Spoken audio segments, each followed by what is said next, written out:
تفضل. أحسن الله إليك الشيخ. أنا تذكرت من قبل أمس شامس يعني سألني عن قصة ولعل يكون فيها فائدة. تبيها؟ ووعدته أنه وأمس ما قلناها، وشوف يعني نظرته كذا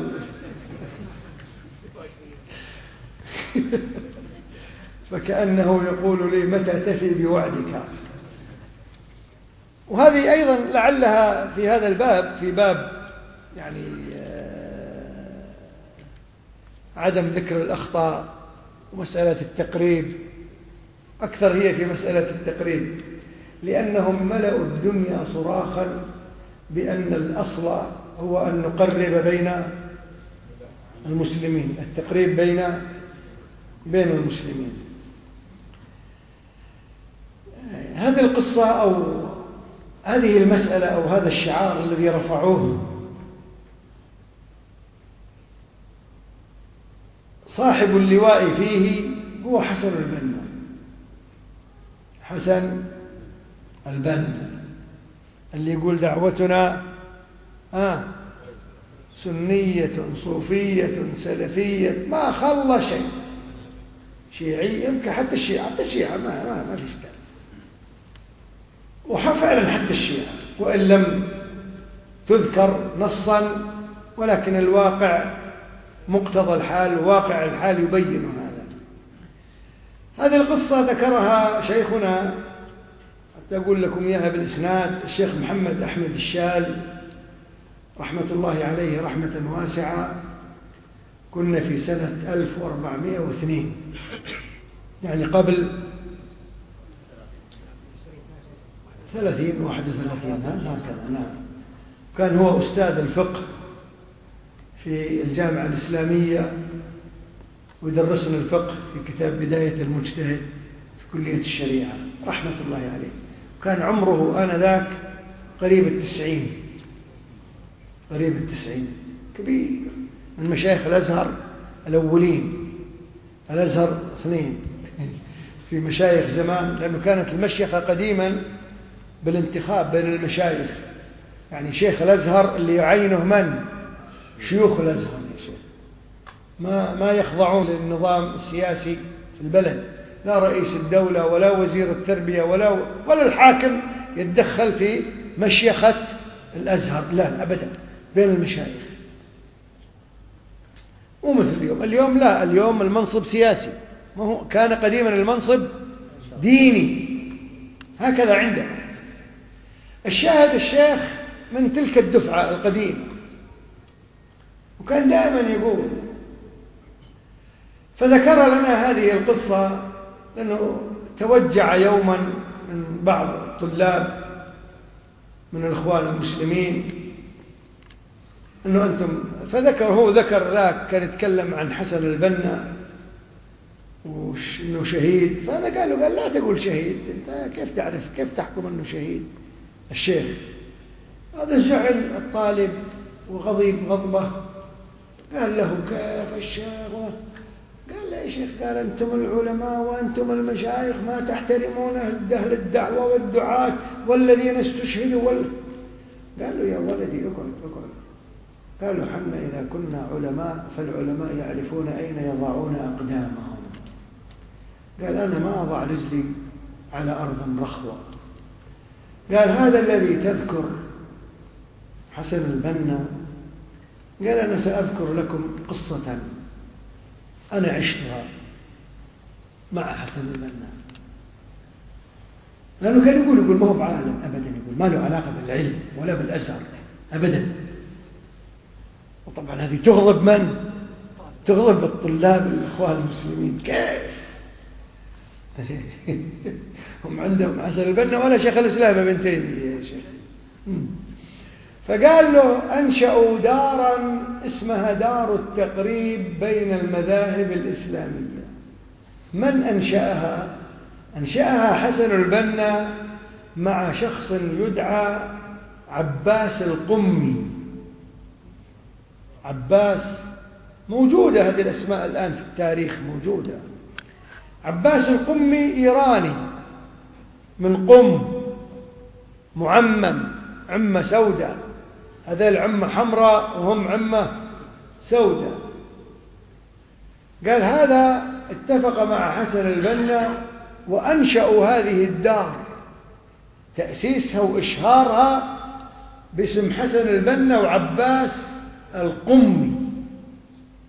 وقال تقدموا إلى الأزهر بعد فترة جايبين خطاب من دار التقريب بين المذاهب الإسلامية، اسمها هكذا، شعار جميل، دار التقريب بين المذاهب، كلنا نحب من المذاهب كلها تتفق على كلمة واحدة، لكن ما حقيقتها؟ عباس قم، عباس يبي أهل السنة يتحدون، عباس يذبح أهل السنة، مو من هنا يذبح. هذا الفرق بين ذبحة الشيعي وذبحة السنة. قال جاءنا الكتاب وأنا في المجلس الأعلى لمشيخة الأزهر، يعني في الأعضاء في مجلس وفيه الشيخ. الشيخ من؟ محمود شلتوت، شيخ الأزهر الكبير كان محمود شلتوت. فبجلسات طويلة جدا بينهم الشاهد محمود شلتوت أفتى أنه يجوز التعبد لله تبارك وتعالى بالمذهب الجعفري، وهذه الفتوى موجودة الآن مطبوعة وفي كتبه في فتاواه، أنه كما يجوز أن الإنسان يعبد الله بالمذهب الحنفي المالكي الشافعي الحنبلي، يجوز أيضا أن يتعبد الله بالمذهب الجعفري. قال اختلفنا معه، قال لكن هو طلع الفتوى باسمه، هو باسم ايش؟ مجلس الأزهر. لا، الفتوى طلعت باسم الشيخ نفسه. الشاهد يقول بعد الفتوى القضية مرتبة، بعد الفتوى مباشرة جابوا لنا كتاب من دار التقريب بفتح رواق للمذهب الجعفري في الأزهر. الأزهر كانت أروقة، وكل رواق يخص مذهبا، من حيث النفقات، من حيث الصدقات، من حيث الأوقاف، من حيث الشيوخ. هنا كلهم حنابلة هناك، ولكن الحنابلة كانوا أضعف ناس يعني أضعف رواق من حيث القوة والأوقاف والمشيخة كانت رواق الحنابلة، لكن موجود رواق الشافعية نعم قوي، رواق الأحناف، رواق المالكية نعم، كله موجود. الشاهد لكن أقواها يقول كان رواق الشافعية. هو الشيخ يقول أنا شافعي، الشيخ محمد أحمد الشاب رحمة الله عليه، رحمة الله عليه. الشاهد يقول جاء الخطاب وفتحنا في المجلس الاجتماع الأسبوعي هذا، وإذ خطاب من دار التقريب. قلنا لا، عاوزين إيه؟ قال هم اللي حيدفعوا كل الأموال من دار التقريب. دار التقريب وين؟ ضعيفين. يقولوا دار التقريب من ذاك اليوم اللي فتح تيجي الفطور تلقى، تيجي الغداء تلقى، تيجي العشاء تلقى، فلوس يعطونك، يعني مثل ما يقول مثل الجمعية، يعني تدفع الأموال وتستقطب الناس. وشوفوا وين راحوا، راحوا بذاك المكان الحي الفقير من أحياء مصر. الشاهد يقول قلنا له لا وكذا، قال لا، ما المهم الأغلبية رفض، قالوا لا، هذه المذاهب والمذهب الجعفري هذا من أيام ما جاء صلاح الدين وطرد الرافضة. تعرفون الأزهر أصلا أنشئ لمن؟ للمذهب الرافض الشيعي حتى ينشر التشيع في أفريقيا كلها. اللي غير هذا من؟ صلاح الدين الأيوبي رحمه الله. نعم، ما أبقى أثرا من آثار التشيع في مصر يا شيخ. لذلك معظم بلادنا العربية فيها شيعة إلا مصر ما كان فيها إلا الآن ببركة دعوة حسن البنا يا شيخ. إذا هي بركة. الشاهد يقول إحنا رفضنا، فرفضوا. قالوا أيضا في خطاب آخر قال لهم شلتوت إنه نسخة جايبينها لنا ونسخة مودينها لمجلس الوزراء، يبون إذن من مجلس الوزراء لأنهم يفتحوا هذه الدار في الأزهر. الشاهد يقول جانا خطاب من مجلس الوزراء يبون لجنة من علماء الأزهر لمسألة التقريب بين المذاهب الإسلامية وفتح رواق للشيعة في الأزهر. يقول الحمد لله تشكلت اللجنة وأنا فيها عضو. فيقول رحنا قابلنا مجلس الوزراء وجمال عبد الناصر. من الرئيس؟ جمال عبد الناصر والوزراء كلهم. قالوا هذيل إيران والمذهب الجعفري عاوزين يفتحوا، هم اللي حيدفعوا كل شيء. الشاهد يقول طبعا مجلس الوزراء كان موافق خالصين، لكن نادونا حتى إيش نضع، لأنه بالمقابل يعني يفتحون رواقا للتشيع والشيعة والجعفرية في الأزهر، ويفتحون قسما في جامعة قم للمذهب السني. هذا اللعبة، هذه هي اللعبة. فلما يقول لك تقريب، شوف أنت وش وراء التقريب؟ والله تقريب إنه هو يجيك مرحبا، لكن تقريب إنك أنت تنزع ثوبك وتمشي بسروال ما يصلح، ما ينفع يا شيخ، ما ينفع. الشاهد يقول تشكلت اللجنة وعباس القمي وحسن البنا موجودين في مجلس الوزراء، إنه خلاص قال إذن خلاص. فالمجلس بإشارة من عبد الناصر إنه أنتم حطوا المناهج، يا الأزهر حطوا المناهج للمذهب السني في قم، وهم راح يحطوا المناهج للمذهب الجعفري في الأزهر. الآن المسألة فرضت منين؟ من فوق على الأزهر. فيقول رحنا وقعطوا لنا 3 شهور أنه نضع المناهج متكاملة في جميع التخصصات، تفتح كلية للمذهب السني في قم وكلية أو رواق للمذهب الجعفري في الأزهر. يقول بعد 3 شهور جينا للاجتماع. يقول احنا والله منزعجين جدا أن التشيع راح يرجع بصفة رسمية وين؟ في الأزهر يا شيخ. قرون طردوا كل آثار التشيع وأزالوها، والآن راح ترجع. وأنا يقول منقبض وكل، لكن قليل اللي يسمع. وحسن البنا وراء هذا الموضوع كله يا شيخ. الشاهد يقول جينا في الاجتماع الأخير وخلاص الآن حنا حاطين المناهج وهم حاطين المناهج. يقول سبحان الله لما قرأوا الملخص على عبد الناصر، وعبد الناصر جالس يقولوا حنا هناك جهة حقون الأزهر في جهة، يقولوا عبد الناصر شاف الأوراق وقلب الأوراق، قال يعني مين اللي حيدرس في الأزهر؟ قالوا هم بتوع قم، يعني إيرانيين. فيقولوا قالوا إيه نعم يا سيادة الرئيس، إيرانيين هم اللي حييجوا الأزهر هنا القاهرة، وهم اللي حيدرسوا أبنائنا المذهب الجعفري. تعرفون عبد الناصر ما له علاقة لا بالجعفري ولا بغير الجعفري، لكن الله عز وجل يا إخوان ينصر الدين بالرجل حتى الفاجر. يقول لما قال إيرانيين أنا شوي، وبعدين قال طيب وهم مين؟ قال لا هم بيقولوا أنتوا عطونا الكتب والمناهج بتاعتكم بتاعت المذهب السني، وحنا يلي في قم حندرس المذهب السني. قال إيه؟ يعني الإيرانيين هو حييجوا هنا يدرسوا أبنائنا مذهبهم، والمصريين مش حيروحوا قم؟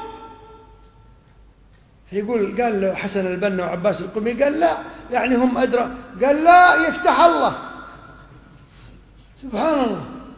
قال لا الإيرانيين يجوا هنا معناها المصريين أبناء مصر مشايخ مصر يروحوا هناك. قالوا لا هناك ما هم راضين وكذا.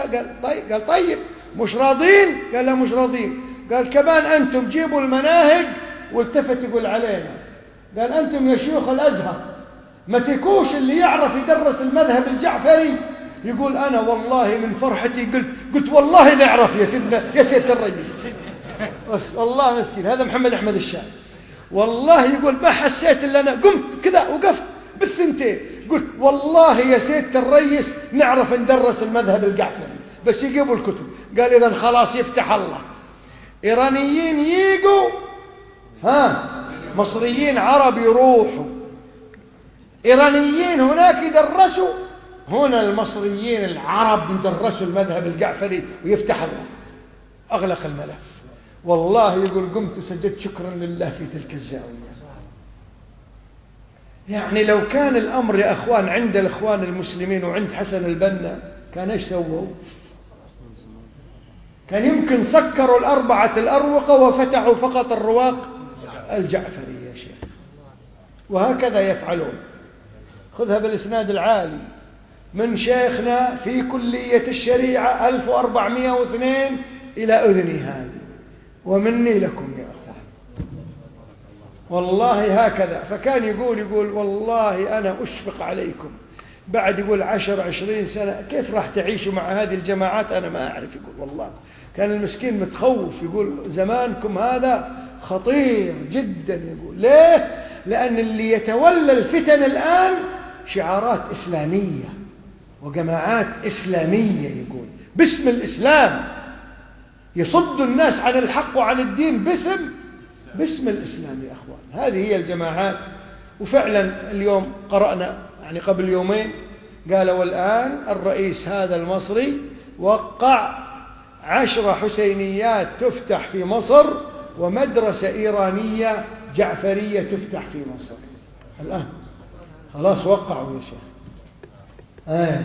والله فعلا لا حول ولا قرون 7-8 قرون مصر نظيفة من التشيع. الآن راح يرجع التشيع على يد من؟ إخواننا المسلمين يا أخوان. ويقولون الإخوان الله يرحم شيخنا الشيخ مقبل إيش كان يسميهم؟ له كلمتان ولا لا؟ الكلمة القديمة الإخوان المفلسين، والكلمة الثانية الخوان، يخونون الإسلام يا أخوان. والله إدخال التشيع خيانة للإسلام. نسأل الله أن يجنبنا الفتن وإياكم جميعا، وأن يحفظ هذه البلاد ويحفظ ولاة أمورها ليكونوا عونا على السنة ونصرة لأهلها وصدا ومنعا لهذا التيار المنحرف، سواء باسم الجماعات واللي وراها كلها التشيع والرفض والعياذ بالله. فنسأله جل وعلا أن يجنبنا وإياكم الفتن ما ظهر منها وما بطن، إنه تعالى ولي ذلك والقادر عليه. وصلى الله وسلم وبارك على نبينا محمد وآله وصحبه.